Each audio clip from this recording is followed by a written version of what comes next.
Assalamualaikum warahmatullahi wabarakatuh. Waalaikumsalam warahmatullahi Alhamdulillah nahmaduhu wa nasta'inu wa nastaghfiruh wa na'udzu billahi min sururi anfusina wa min sayyiati a'malina may yahdihillahu fala mudhillalah wa may yudhlil fala hadiyalah. Asyhadu an la ilaha illallah wa asyhadu anna Muhammadan wa rasulullah. Alhamdulillah, ya, kita syukur hanyalah dari Allah Subhanahu wa taala yang telah banyak memberikan kepada kita hingga detik ini, baik itu nikmat iman, nikmat Islam, nikmat kesehatan, dan juga nikmat kesempatan sehingga kita dapat bertemu, bertatap muka, bersilaturahmi, kembali dipertemukan melalui Golden Habit Forums yang alhamdulillah pada hari ini, pagi hari ini memasuki episode yang ke-116. Selawat serta salam, mari senantiasa kita curah limpahkan kepada suri tauladan kita, Nabi Ahmad, Nabi Muhammad SAW, pada keluarganya, sahabat-sahabatnya, tabiatnya, dan juga para pengikutnya hingga akhir zaman. Bapak dan Ibu seluruh partisipan Golden Habit Forum yang dirahmati Allah, alhamdulillah telah bersama dengan kita semua, Ustadz kita, guru kita, yaitu Ustadz Haji Agus Sukaca, yang insya Allah pada pagi hari ini akan membawakan sebuah materi yang topik kita pada pagi hari ini adalah menjadi terpuji dengan bangun malam. Ini menjadi sebuah materi yang luar biasa yang nantinya mudah-mudahan kita banyak mendapatkan insight-insight terbaru sehingga kita bisa meningkatkan diri dan kualitas keimanan kita. Mari sama-sama kita buka Golden Habit Forum pada pagi hari ini dengan melafazkan basmalah bersama-sama. Bismillahirrahmanirrahim. Selanjutnya kepada Ustadz Agus Sukaca kami persilakan. Assalamualaikum warahmatullahi wabarakatuh. Waalaikumsalam warahmatullahi wabarakatuh. Alhamdulillahi rabbil alamin. Assalatu wassalamu ala asyrafil anbiya'i wal mursalin Muhammadin wa ala alihi wa sahbihi ajma'in. Amma ba'd, Bapak-bapak, ibu-ibu, saudara-saudara sekalian, segenap partisipan Golden Habit Forum, rahimakumullah.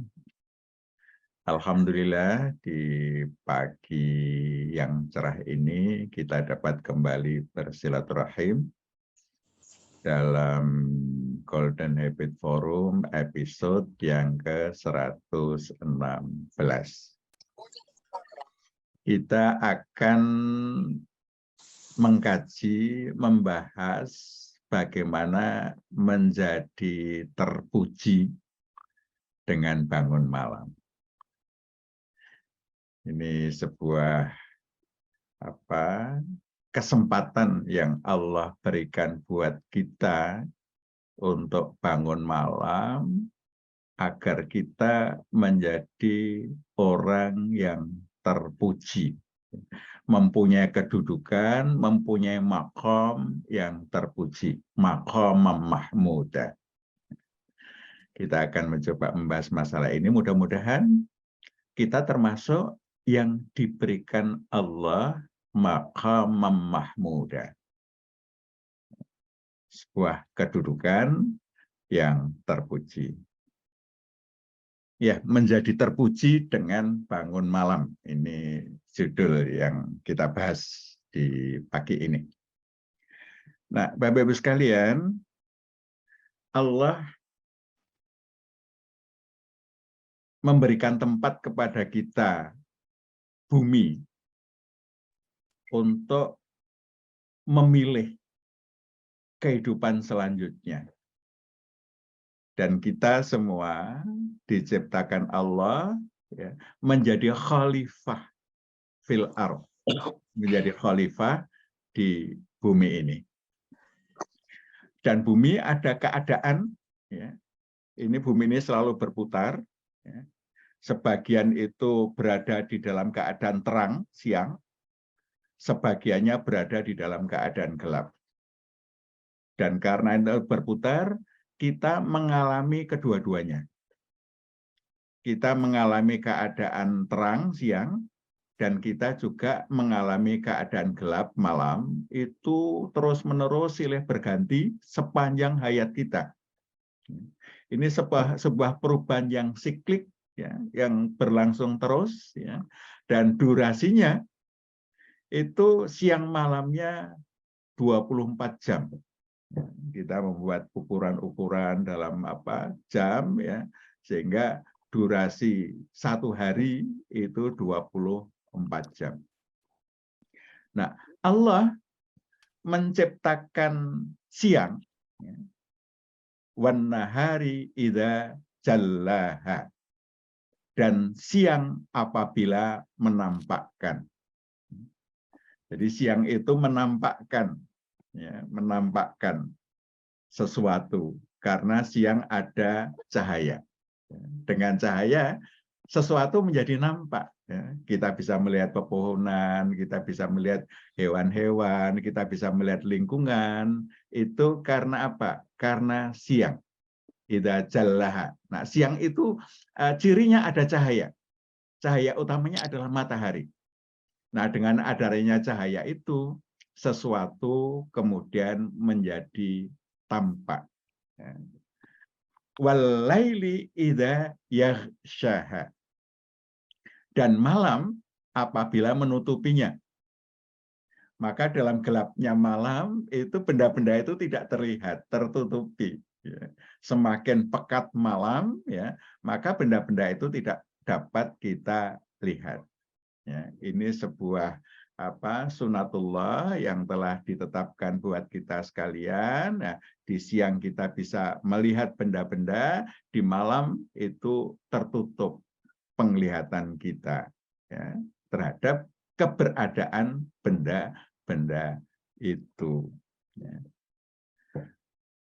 Wa mir rahmatihi ja'ala lakumul laila wan nahar litaskunu fihi walitabtaghu min fadlihi wala'allakum tashkurun. Dan di antara rahmatnya, dia jadikan untukmu malam dan siang, agar kamu bisa beristirahat di waktu malam hari dan mencari karunia Allah pada siang hari. Wala'allakum tashkurun. Dan agar kamu sekalian bersyukur. Ini fungsi siang malam Allah secara garis besarnya sudah tetapkan. Malam itu fungsi utamanya adalah untuk litas kunu, untuk beristirahat. Ini fungsi utama. Meskipun itu tidak berlaku untuk semua malam. Karena nanti ada ayat-ayat yang lain yang menunjukkan bahwa malam itu kita tidak hanya untuk beristirahat. Ya. Tetapi inti malam, ya, itu amalan terpentingnya, ya, itu adalah litas kunu. Kamu istirahat, kamu menjadi tenang, ya. Jadi sakinah itu kan juga ketenangan, ya. Tetapi juga makna istirahatnya ada di situ. Nah, nanti amalan-amalan di waktu malam itu juga amalan-amalan yang menimbulkan sakinah, ya, ketenangan di waktu malam hari. Inilah anugerah Allah, ya, pergantian siang malam. Coba kalau tidak dilakukan pergantian, waduh, ya. Jadi kalau misalnya siang terus berlangsung, wah ini kita kesulitan untuk mengatur istirahat. Ya. Nah ini salah satu sunatullah yang besar sekali manfaatnya bagi kita. Wa huwallazi ja'ala lakumul laila libasan wan nauma subatan wa ja'alan nahara nusyura. Dialah yang menjadikan untukmu malam sebagai pakaian dan tidur untuk istirahat. Dan dia menjadikan siang untuk bangun berusaha. Ya, ini malam tadi penegasan terhadap ayat sebelumnya, ya, bahwa Allah ya menjadikan malam libasa. Libasa itu baju. Baju itu menutupi, ya menutupi badan kita itu baju. Malam itu menutupi, ya menutupi apa? Menutupi semua benda-benda, ya menutupi semua benda-benda sehingga tidak terlihat. Ya. Jadi meskipun bendanya ada, dengan hadirnya malam itu penglihatan kita menjadi terbatas. Nah, kemudian kita rekayasa ada cahaya-cahaya sehingga kita tetap bisa melihat, tetapi pada intinya fungsi malam adalah untuk menutupi. Dia menjadi semacam libasa, semacam pakaian. Ya. Dan tidur untuk istirahat. Ya. Menjadikan tidur itu untuk istirahat. Istirahat untuk apa? Untuk merecovery tubuh kita supaya fit dan bugar kembali. Ini fungsi tidur. Ya. Jadi dengan tidur, badan yang capek kita gunakan untuk kerja seharian, itu maka tidur ini memulihkan kondisi menjadi bugar kembali. Ini sudah ditetapkan Allah. Ya. Cara mengembalikan kebugaran tubuh kita itu adalah an-naum, tidur. Ya, tidur untuk istirahat. Ya. Wa ja'alan nahar nusyura, dan menjadikan siang itu sebagai waktu untuk berusaha. Dalam ayat lain, litabtaghu min fadlillah, untuk mengejar, untuk mencari karunia Allah. Itu waktu siang. Nah, Bapak-Ibu sekalian, ini kalau kita di Indonesia yang berada di dekat Khatulistiwa, itu sepanjang tahun waktu malam itu mirip-mirip. Durasi malam itu mirip-mirip. Ada pergeseran itu hanya dalam dalam menit paling ya. Jadi rata-rata kurang lebih waktu malam itu sekitar 9 jam. Ukurnya malam itu mulai isya, begitu masuk waktu isya itu sudah masuk malam, nanti sampai masuk waktu subuh. Ya, itu sudah masuk waktu pergantian ke waktu berikutnya. Ya, jadi kalau maghrib sampai isya itu adalah ikhtilaful nahar ilal lail. Ya. Jadi pergantian siang ke malam. Kalau waktu subuh hingga terbit matahari adalah pergantian malam ke siang. Ya. Jadi siangnya sendiri itu nanti dimulai dari saat terbit matahari. Jadi ada waktu pergantian malam siang, pergantian siang malam, ada waktu malam, ada waktu siang. Nah, durasi malam itu kurang lebihnya 9 jam. Ya, lebihnya ada pergeseran-pergeseran sesuai dengan letak matahari dari Khatulistiwa. Ya. Kita yang berada di utara Khatulistiwa, misalnya Pak Syarifuddin yang di Berau itu di utara Khatulistiwa. Ya.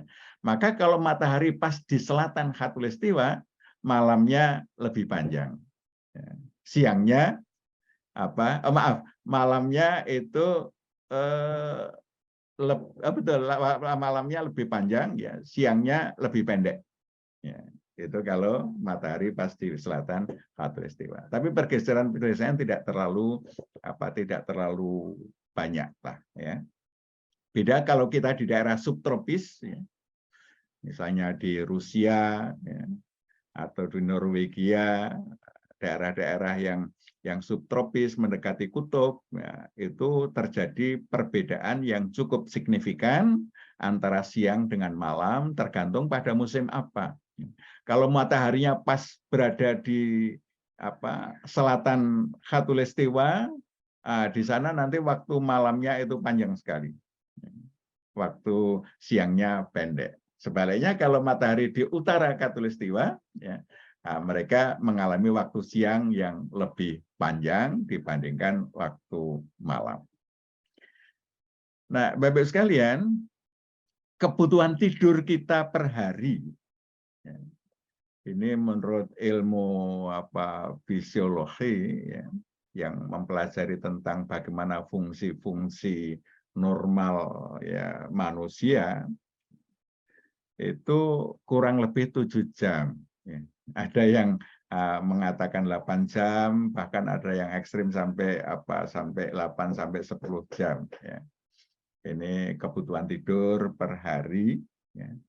Dan waktu tidur terbaik untuk malam itu adalah antara pukul 21 sampai pukul 3. Ini waktu terbaik untuk tidur. Di pertemuan yang lalu saya sudah jelaskan, waktu terbaik tidur itu adalah ketika hormon melatonin dalam grafik meningkat di sini. Ya. Jadi sebenarnya mulai maghrib itu melatonin sudah mulai berproduksi karena dia dipicu oleh gelapnya malam. Ya. Naik-naik, nanti ba'da isya itu naiknya sangat tajam. Ya. Dan nanti akan mencapai puncaknya kurang lebih pukul 2. Selanjutnya dia akan menurun sampai nanti setelah matahari terbit itu mendekati 0. Ya, ini melatonin, hormon yang fungsinya lebih ke arah litas kunu untuk istirahat menjadi tenang. Ya, jadi ketika melatonin masih kondisi dalam kadar yang cukup tinggi, maka di sini bagus untuk istirahat dan keadaan kita itu dalam ketenangan. Nah, ketika grafik naik, ini tenang dengan tidur. Ketika grafik turun, ini tenang dengan melaksanakan perintah-perintah Allah. Ya, nanti ada ayat-ayat ya ketenangan yang kita bangun dengan apa? Ya antara lain amalan-amalan pada dini hari, ya. Sepertiga malam akhir itu amalan-amalan yang akan membawa pada ketenangan dan kita lakukan pada saat ketenangan itu optimal. Ini waktu grafik menurun. Ini saatnya kita bangun. Nah, jadi waktu terbaik tidur adalah antara 21 sampai jam 3. Ini secara ritme biologis. Nah, karena dia di backup oleh kadar hormon yang memang penting atau berfungsi baik untuk apa? Untuk merecovery tubuh kita. Nah, Bapak Ibu sekalian, seberapa banyak sebaiknya kita tidur malam? Ini Quran ya surah Muzammil memberikan petunjuk berapa sebaiknya kita tidur malam. Ya ayyuhal muzammil, wahai orang yang berselimut. Ini maksudnya orang tidur. Ya. Meskipun dalam beberapa tafsir ini yang dimaksudkan adalah Nabi Muhammad, tetapi sebenarnya ini juga berlaku umum buat kita. Qumil laila illa qalila. Bangun malamlah kecuali sedikit. Jadi bangun malam kecuali sedikit. Nah, kecuali sedikit ini apa? Sedikit ini yang dipakai untuk tidak bangun, untuk tidur. Ya, jadi bangun malamlah kecuali sedikit. Jadi artinya apa? Kita lebih banyak bangun malamnya daripada tidurnya. Ya. Nah, yang sedikit itu seberapa? Ya. Nisfahu, ya, separuhnya. Ya, separuhnya. Ya. Awingkus minhu qalila. Boleh kurang sedikit. Ya. Auzid alaihi. Atau tambah sedikit. Jadi idealnya ya, kita tidak bangun itu separuhnya. Ya, separuhnya. Ini kita tidur ini separuh malam. Atau boleh kurang sedikit, boleh tambah sedikit. Nah, Bapak sekalian, di dalam ilmu fisiologi itu dijelaskan rata-rata tidur kita itu pakai siklus. Ya. Mulai tidur ringan, kemudian masuk tidur dalam, ada namanya tidur REM, ya, rapid eye movement, ya. Kemudian kita nanti terbangun, ya, masuk tidur lagi, tidur dangkal, tidur dalam, dan seterusnya. Itu siklus terus, ya. Jadi setiap malam kita mengalami siklus tidur itu berkali-kali, ya. Jadi rata-rata satu siklus, ya, satu siklus itu kurang lebih 90 menit. Nah, ketika tidur kita sudah agak cukup 90 menit ini kita terbangun, ya, kita terbangun. Tetapi kalau kita tidak segera bangkit, kita akan masuk ke tidur berikutnya, ke siklus tidur berikutnya. Jadi mulai kita berangkat tidur, nanti kurang lebih 90 menit kita akan terbangun. Tapi kalau tidur kita belum cukup, maka akan segera masuk ke tidur berikutnya, siklus berikutnya. Nah, kalau kita sudah misalnya sudah 2 siklus, ya, 2 siklus itu berarti separuh kurang, karena kalau separuh itu kurang lebih 3 siklus, 4,5 jam. Ya, itu 3 siklus, separuh. Nah, kalau kita tidur 3 siklus, maka kurang lebih 4,5 jam, berarti separuh malam. Kalau kurang sedikit, berarti kita mengambil 2 siklus. Kalau lebih sedikit, berarti kita mengambil 4 siklus. Nah, kalau tidur kita itu sempurna dalam siklus ini, tidur kita optimal. Ya, tidur kita optimal. Jadi kita bangun pada akhir siklus, itu kita bangun lebih fresh daripada ketika tidur dalam kita dibangunkan. Sehingga Bapak Ibu sekalian, kita bisa mengatur tidur, kapan kita mulai tidur, kapan kita bangun, ya kita lipatkan saja dengan 90 menit. Itu saat terbaik bangun. Jadi kalau kita tidurnya jam 10, ya, maka siklus pertama kurang lebih sampai jam 11.30. Siklus kedua nanti sampai jam berapa? Jam 1. Siklus ketiga 2:30. Maka kalau kita mengambil separuh malam atau 3 siklus, kita berangkat tidur jam 10, maka waktu bangun terbaik adalah jam 2:30. Sehingga kalau kita mau diganti alarm, setting alarmnya 2:30, pasti bangun. Karena kita pada akhir siklus.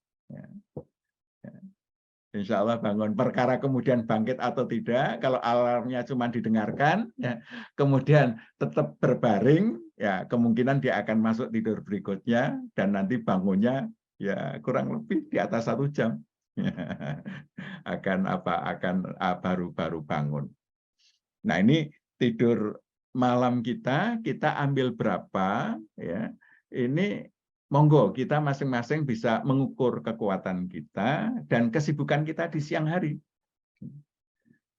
Kesibukan kita di siang hari seperti apa? Kalau siang hari tidak ada waktu untuk istirahat, ambil 4 siklus 6 jam. Ya. Tapi kalau siang hari memungkinkan untuk istirahat, bisa ambil 3 siklus atau 2 siklus.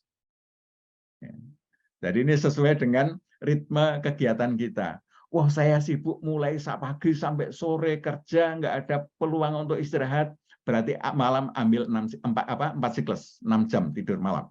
Ya. Jadi ini menyesuaikan dari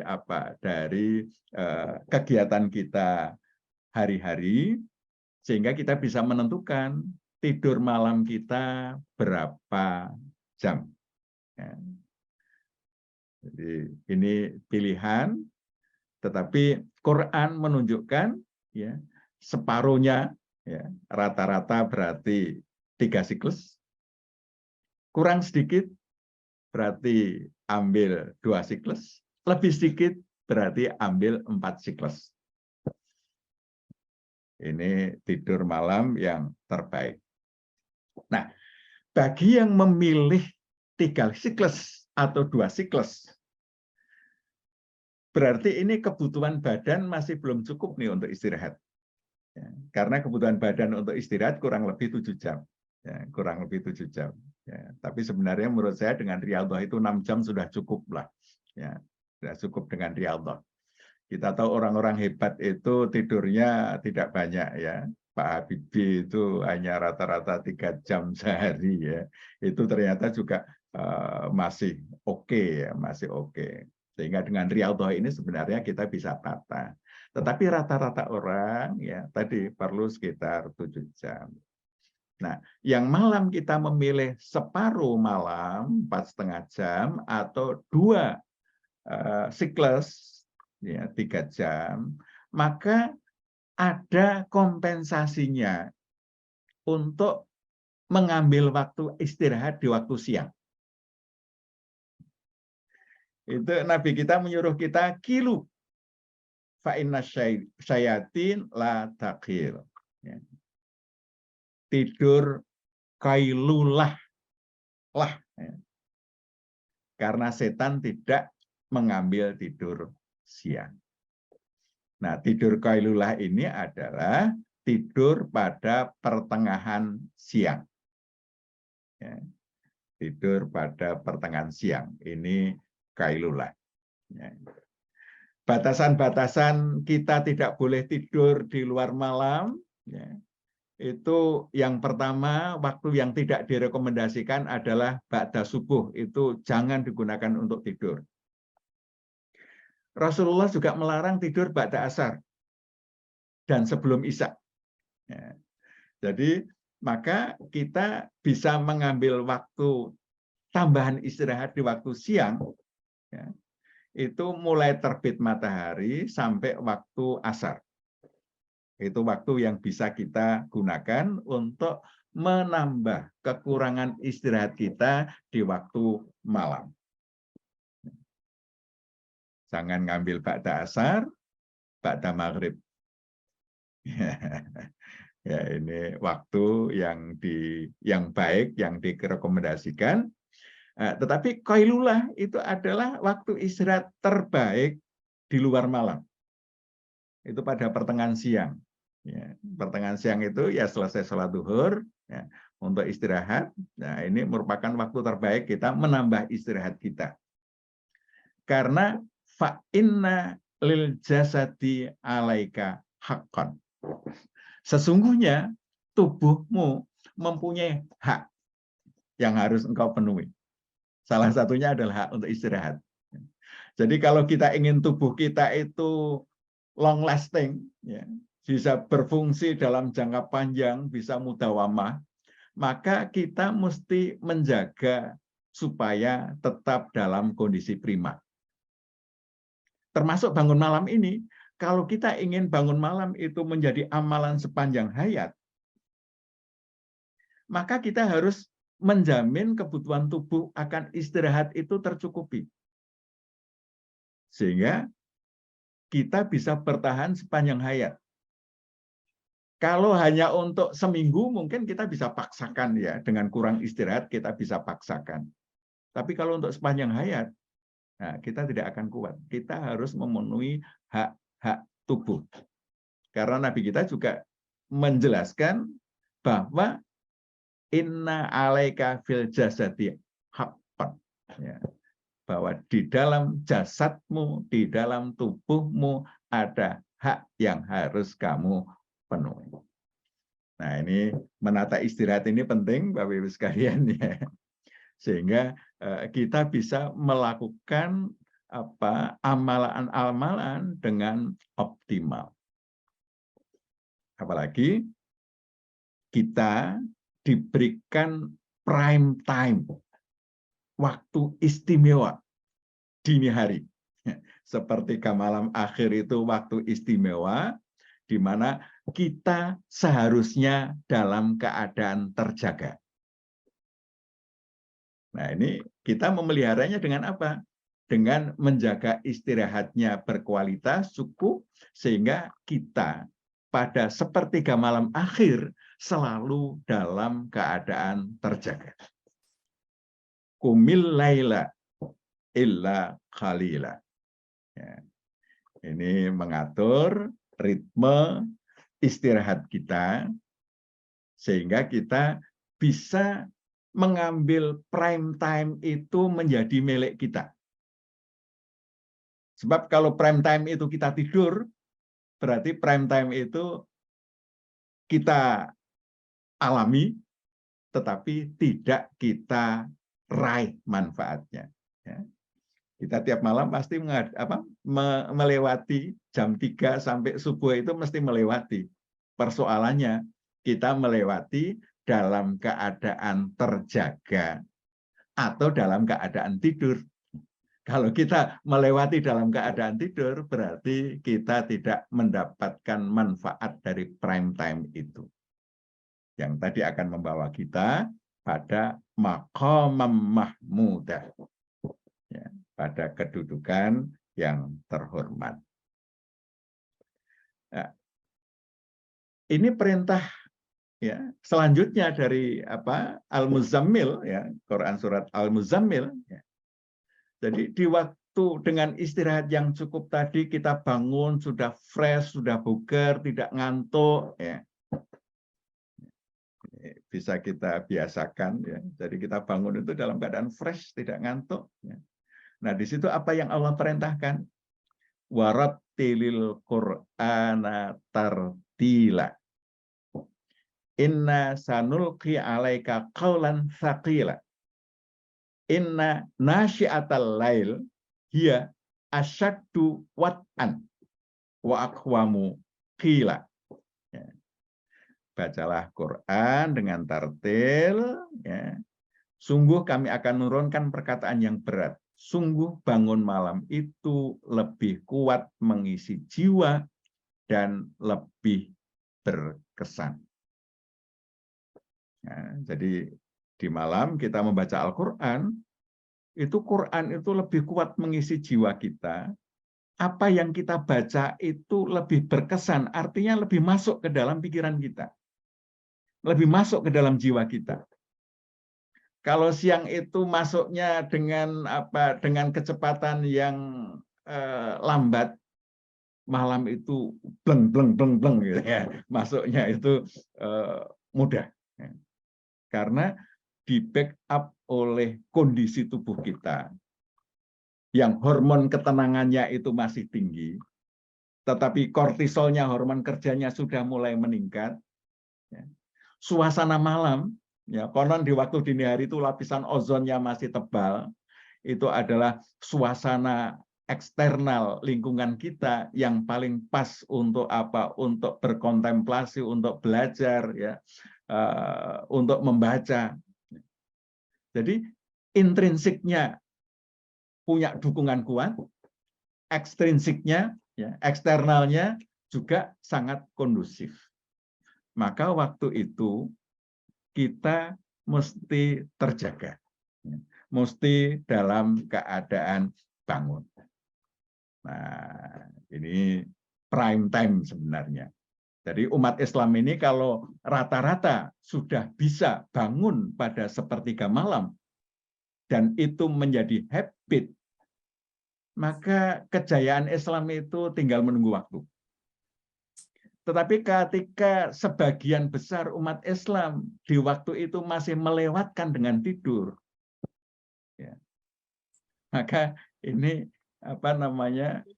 kejayaan Islam ini masih absurd ya, masih belum kelihatan. Maka kita perlu menggerakkan ya, umat ini mulai dari kita pada sepertiga malam akhir itu kita dalam keadaan terjaga. Allah juga memerintahkan wa minal laili fatahajjat bih nafilatal lak asa ayyab asaka rabbuka maqamam mahmuda. Dan pada sebagian malam bertahajudlah sebagai amal nawafil bagimu, tentu Tuhanmu mengangkatmu ke tempat yang terpuji. Ini yang kita jadikan judul tadi. Kita bangun malam dan prime time-nya adalah sepertiga malam akhir. Itu akan membawa kita ke tempat terpuji. Ini perlu kita jadikan habit. Kita jadikan sebagai kebiasaan. Nah, sehingga Bapak Ibu sekalian, kalau kita bertahajud dan membaca Al-Quran setiap dini hari menjadi habit, maka kita akan bermindset Al-Quran. Ya. Al-Quran menjadi pertimbangan terpenting untuk melakukan atau tidak melakukan suatu aktivitas. Maka kita semua dengan cara begitu akan menjadi manusia yang terpuji. Masya Allah, menjadi orang yang terpuji itu, waduh, sangat nikmat sekali. Penuh kehormatan. Ya. Dari orang yang dihormati di mana-mana, itu kebahagiaan yang luar biasa. Sebaiknya orang yang terhina, di mana-mana mendapat penghinaan, itu hidupnya sengsara. Marilah kita kuasai malam-malam kita, ya, untuk meningkatkan, ya, derajat kita menjadi orang yang terpuji. Demikian, ya, Bapak Ibu sekalian, mudah-mudahan bermanfaat. Datanallah yakum ajma'in. Nasr minallah fathun qarib. Assalamualaikum warahmatullahi wabarakatuh. Waalaikumsalam warahmatullahi wabarakatuh. Luar biasa. Waalaikumsalam. Ustaz Agus Baca telah memberikan pemaparan terkait bagaimana kita bisa meningkatkan efektivitas kita, ibadah kita di malam hari. Tadi sudah disampaikan bagaimana sebenarnya semuanya ini sudah disetting kan gitu, secara tubuh kita pun sebenarnya ya bisa menyesuaikan itu sehingga kita bisa maksimalkan untuk beribadah di malam hari. Baik Bapak Ibu sekalian, kita masih banyak memiliki waktu untuk kemudian berdiskusi. Mungkin atau Bapak Ibu ada yang ingin memberikan tanggapan atau pertanyaan, atau mungkin memiliki perspektif lain terhadap apa yang telah disampaikan oleh Ustadz Agus Subaka. Monggo kami persilakan. Ada? Saya ya. Saya. Siap, Mbak Nana. Silakan. Iya. Terima kasih, Dok. Terima kasih Pak Moderator. Saya itu sekarang itu bangun tidur itu 11:30. Bolehkah saya itu sholat tahajud jam 12 lebih 5 menit misalnya gitu. Dan mau tidak mau harus tidur lagi kalau jam tahajud jam 12 lebih itu. Begitu barangkali. Terima kasih, Dok. Assalamualaikum warahmatullahi wabarakatuh. Waalaikumsalam warahmatullahi wabarakatuh. Ya. Langsung aja ya, Mas Iwan ya. Ya, silakan. Ustadz Nana, tahajud kapan? Itu yang penting ngebaca Isya ya. Kan Nabi mencontohkan ya, antara sahabat Nabi itu ada yang ngambil qiyamul lailnya itu ba'da Isya baru tidur. Ada yang kemudian tidur dulu, bangun, baru kemudian tahajud. Itu adalah pilihan. Ya, pilihan. Kita bisa melakukan kapan saja, ada contohnya. Tetapi waktu terbaiknya adalah sepertiga malam akhir. Itu adalah pilihan terbaik. Perkara kita memilih yang lain, boleh saja, tetapi tentu itu bukan yang terbaik. Ya, jadi tetap amal soleh. Ya. Kita pilih habis Isya itu amal soleh. Ya, jadi terbaik. Kita pilih jam 12 itu masih tengah malam, ya, artinya belum pada sepertiga malam akhir, itu juga boleh, tetapi belum yang terbaik. Kalau kita ingin lakukan dengan cara terbaik, itu adalah sepertiga malam akhir. Ya, itu kondisi intrinsik kita, itu kortisolnya sudah mulai ada, kemudian melatoninnya sudah menurun, tetapi masih dalam kondisi yang tinggi. Itu di backup oleh tubuh. Jadi kita semua itu rata-rata tidur itu 1,5 jam biasanya bangun. Nah, bangun ini kalau kita tetap saja merem, nanti akan masuk tidur berikutnya. Nah, kalau kita bisa biasakan, bangunnya adalah sudah masuk sepertiga malam akhir, menurut saya ini kebiasaan yang luar biasa. Demikian, Ustadz Nana. kasih. Assalamualaikum Ustaz. Silakan. Ustaz. Dalam bati tanglet niki dalam sebuah hadis Rasulullah kan bahwa Rasulullah pernah bersabda setan mengikat 3 ikatan di atas tengkuk kepala seseorang dari kalian saat tidur. Setan mengencangkan ikatan tersebut sambil berkata malam masih panjang maka tidurlah. Jika dia bangun dan mengingat Allah maka terlepas 1 tali ikatan. Ya, kemudian dia berwudu maka lepaslah tali yang kedua. Dan jika ia mendirikan sholat, lepaslah 1 tali ikatan. Dan pada pagi harinya ia akan merasakan akan didapati semangat dan jiwa yang tentram. Namun bila dia tidak melakukan itu, maka pagi itu jiwanya tidak tentram dan ia merasa malas. Nah, pertanyaan saya, ini kan hadis Bukhari. Pertanyaan saya adalah, apakah ini bagi yang waktu mau tidur berdoa dulu, apa yang tidak berdoa atau bagaimana? Bagaimana yang dengan berdoa, apakah juga diikat juga? Terima kasih, Ustaz. Baik, terima kasih Pak Hanif. Menurut saya Tegus. Ya, Ustaz Hanif, kita memahami hadis-hadis seperti itu, saya kira perlu memperluas perspektif kita bahwa mengikat, ya kita jangan membayangkan itu apa namanya mengikat dengan tali secara visual itu adalah tali. Tapi kita pahami bahwa perilaku setan itu senantiasa mengajak kepada keburukan. Ya. Jadi setan itu mengajak kepada keburukan.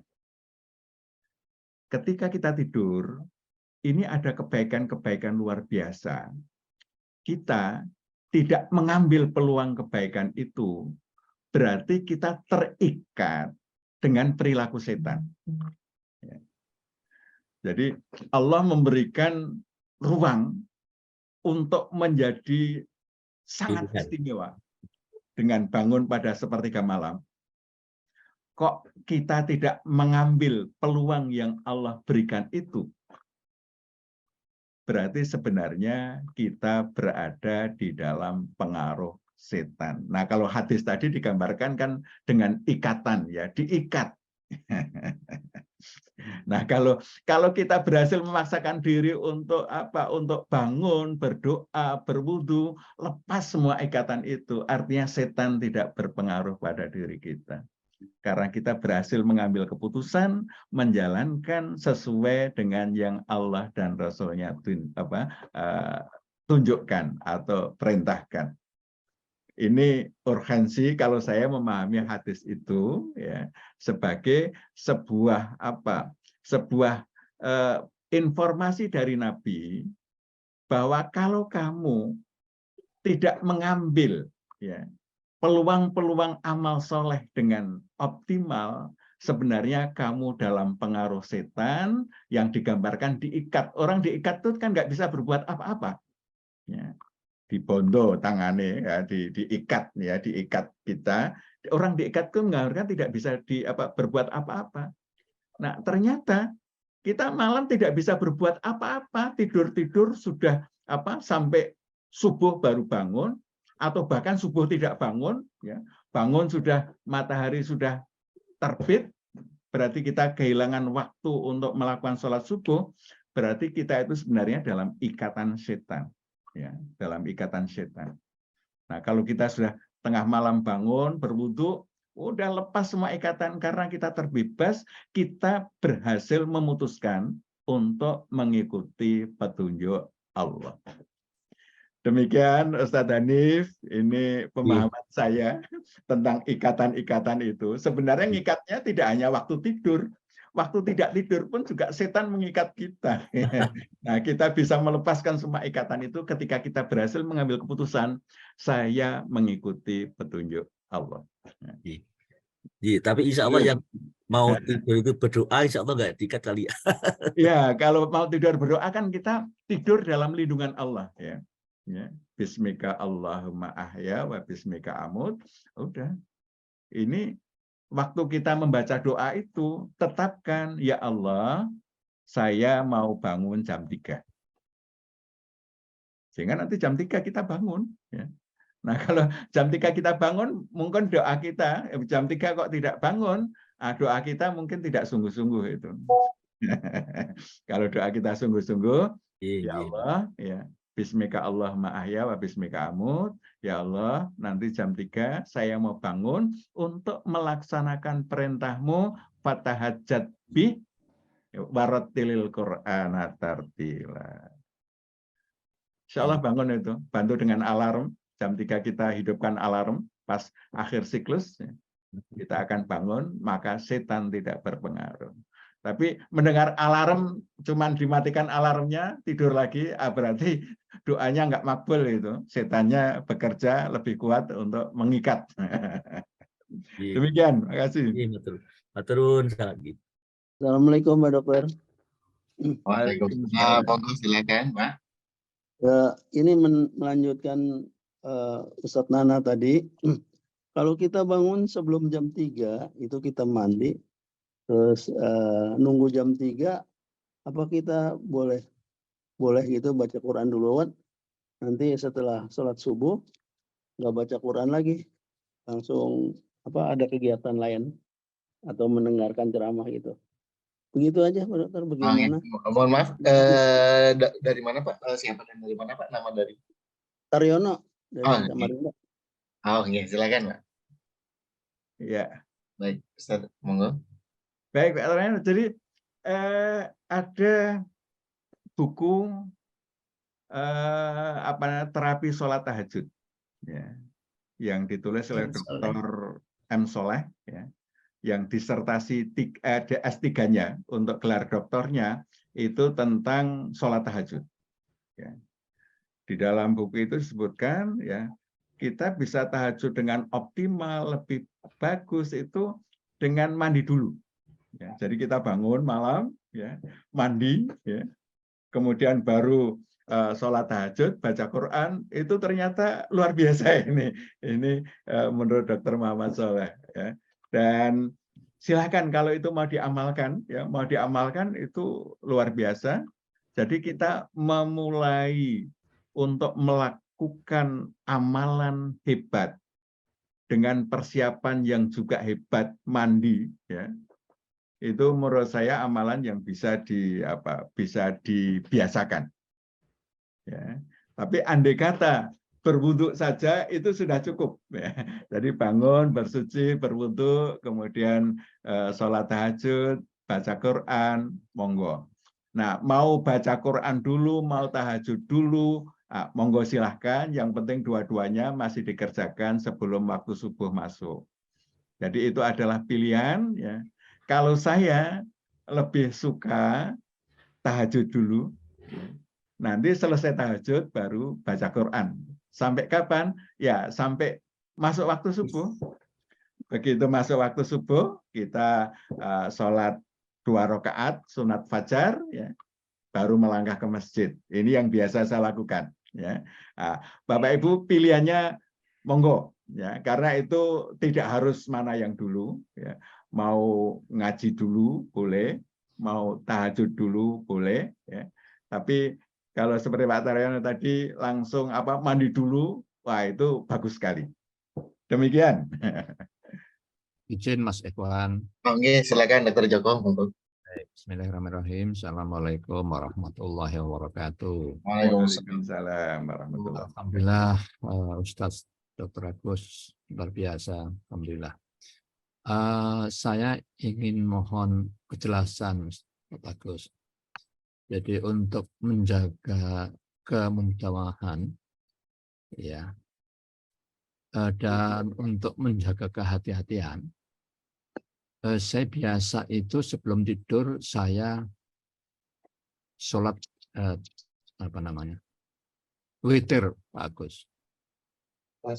Mohon gimana baiknya? Apakah witirnya itu baik?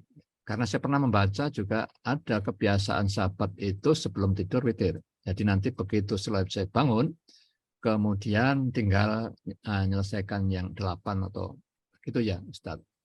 Terima kasih, Ustaz Agus. Terima kasih. Assalamualaikum warahmatullahi wabarakatuh. Waalaikumsalam warahmatullahi wabarakatuh. Silakan, Ustaz Agus. Baik, ya, Dr. Joko, ya, kehati-hatian itu memang luar biasa. Kita tahu ya Abu Bakar itu sahabat yang hati-hati, ya. Beliau ini termasuk yang ya karena kehati-hatiannya melakukan sholat malam itu sebelum tidur itu sudah melakukan sholat malam. Nah, Umar itu komentarnya apa sih yang dimaui Umar tidak terlaksana gitu ya. Karena begitu kuat semangatnya. Jadi kalau Umar pengen sesuatu terlaksana. Nah, beliau memilih tidur dulu. Nah, menurut saya kalau kita membangun habit ya. Habit itu kan berlangsung terus-menerus secara mudawamah. Berlangsung terus. Ketika kita menjalani kehidupan yang normal, istirahatnya cukup dan lain sebagainya, menurut saya sebelum tidur nggak usah witir dulu. Tidur, nanti kita bangun malam, baru kemudian kita tahajud, ya, yang jumlahnya ganjil, ya, witir tadi. Tetapi kalau misalnya ya, kondisinya agak di luar kebiasaan. Misalnya Dokter Joko ada jadwal operasi malam, ya. Ternyata operasinya selesai itu jam 1. Jam 1 ini kalau saya tidur ini nanti mungkin sampai subuh baru bangun karena hak tubuh kita belum tercapai recovery-nya. Maka secara alamiah mungkin nanti subuh baru bisa terbangun. Jadi kehabisan waktu untuk tahajud. Maka dalam kondisi seperti itu, kita bisa memilih melakukan sholat dulu, baru tidur. Ya. Jadi sifatnya kasuistik. Ya. Menurut saya pilihan itu ketika kita merasa, aduh berat ini malam ini untuk bangun. Ya. Seperti saya kadang-kadang ada agenda, ya misalnya perjalanan sampai malam, ya sampai rumah sudah jam 1 misalnya, sudah saya ambil sebelum tidur, tahajud dulu. Sholat lail dulu. Ya. Baru kemudian itu sudah kita nggak ada beban nanti sebelum subuh untuk bangun lagi. Karena secara fisiologis, kalau jam 1 kita baru berangkat tidur, maka sulit untuk bisa bangun jam 2 atau jam 3. Karena tubuh kita, pemenuhan hak atas tubuh kita belum terpenuhi. Ini berdasarkan itu, ya maka ketika kita punya kondisi tidak memungkinkan untuk bangun malam, ambil sholat dulu. Jadi menurut saya jangan diambil sebagai kebiasaan harian, tapi itu sebagai optional ketika kita dalam kondisi-kondisi khusus di mana berat untuk bangun malam. Demikian, Dr. Joko. Terima kasih, Dr. Agus. Baik, terima kasih Dr. Joko atas pertanyaan dan partisipasinya. Monggo Bapak Ibu sekalian, jika ada yang ingin memberikan tanggapan kembali, kami persilakan. Kita masih memiliki waktu kurang lebih 5 menit. Monggo, silakan langsung saja. Ada Pak Afif ini sepertinya ya. Oh ya, ya terima kasih Ustaz. Ini ada ya yang namanya salat malam itu kan ganjil Ustaz. Ada suatu pencerahan dari yang lain atau pendapat itu kan bisa ganjil duluan baru genap. Nah, artinya kita ambil 3 dulu baru ditambah dengan 8. Bagaimana pendapat yang demikian ini Ustaz? Kami mohon pencerahan. Terima kasih. Assalamualaikum warahmatullahi wabarakatuh. Waalaikumsalam warahmatullahi wabarakatuh. Ustaz Afif dari Balikpapan. Ya. Tahajud itu termasuk ibadah mahdhah. Ya. Atau ibadah khusus.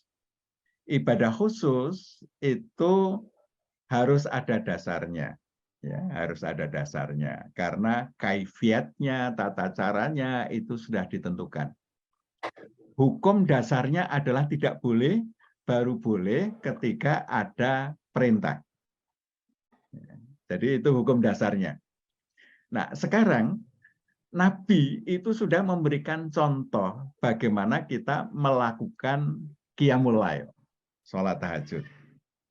Nah, dengan cara misalnya ganjil dulu baru kemudian genap, dicontohkan Nabi apa tidak? Saya belum menemukan. Nabi itu biasanya ya yang paling banyak 4 rakaat, 3 rakaat. Itu yang paling banyak seperti hadis Aisyah. Ya.